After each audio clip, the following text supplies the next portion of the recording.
Hello, Alison Colley from Real Employment Law Advice on Saturday the 4th of April 2020.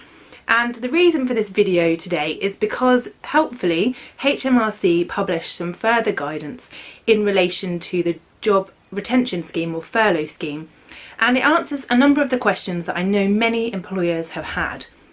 So I thought I'd just give you a quick update on it. The first thing to note is that it makes it clear that the scheme is available for all employers, regardless of situation.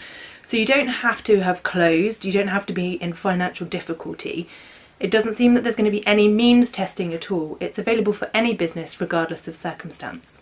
I know many people were concerned about that because they weren't closing or they were still trading to a degree. The second thing that it's helpfully made clear is that you can furlough somebody, bring them back to work and then furlough them again. Now what that means is that for employers that are continuing to operate who are worried about the fairness of the scheme could decide, for example, to furlough half their workforce for 3 weeks, which is the minimum period, bring them back to work and then put the others half on furlough. So split it between them and also bring people back if there's a particular piece of work that needs doing, all of that kind of thing. So it gives you a bit of flexibility to know that you don't have to just put them on furlough and that's it. As long as it's for 3 weeks as a minimum, then you can make a claim. The third point to clarify is in relation to who it is applicable to. So in the guidance originally, it just referred to employees, and that led to people being concerned about what an employee was, whether it was just an employee in the traditional legal sense or whether it covered wider scope like workers, for example.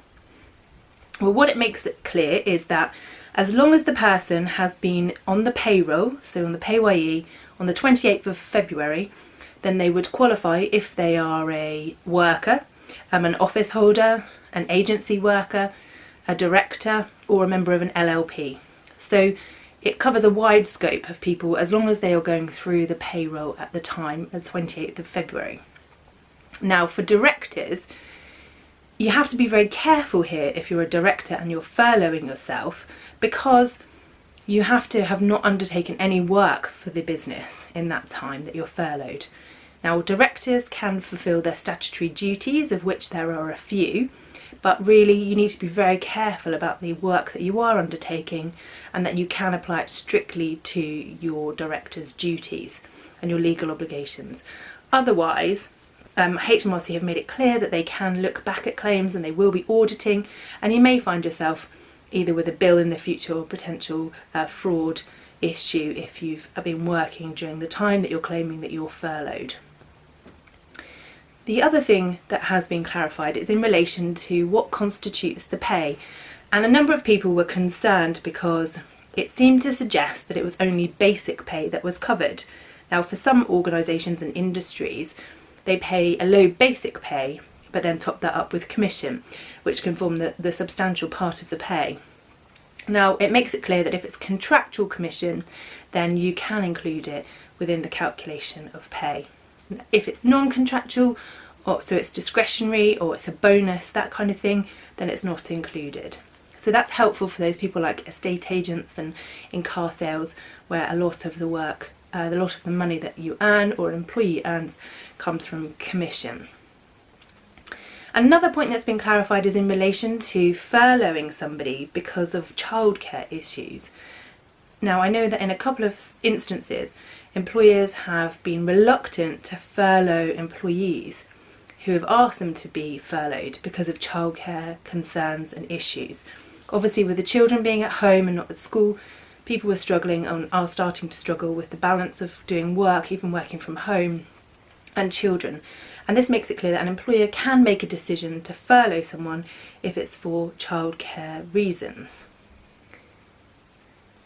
Now the other point that was highlighted by the guidance that's come out is that employers must confirm the furlough and the furlough agreement to the employees in writing. So if you haven't already done so, it's important to make sure that you put something in writing to your employees, and you must keep that for 5 years for HMRC's records and auditing purposes. If you need a letter or an agreement or you're not sure what to do, then we've produced some in our DIY document shop, so you can download a pack of documents including some frequently asked questions to issue to employees, and you can find that at adviceforemployers.co.uk. If you have any questions, you can always email me. It's alison@realemploymentlawadvice.co.uk. There are still a couple of outstanding questions in relation to the scheme, but it has helpfully cleared up a few of those things, and I will be putting further, more detailed guidance on my website at adviceforemployers.co.uk. We are, of course, myself and Albert and the team are happy to answer any questions that you may have that are specific to you. We do offer an initial free telephone call, so do get in touch and we'll be happy to answer those. Again, you can email me, it's alison@realemploymentlawadvice.co.uk. Many thanks for watching this video, and I look forward to speaking to you soon.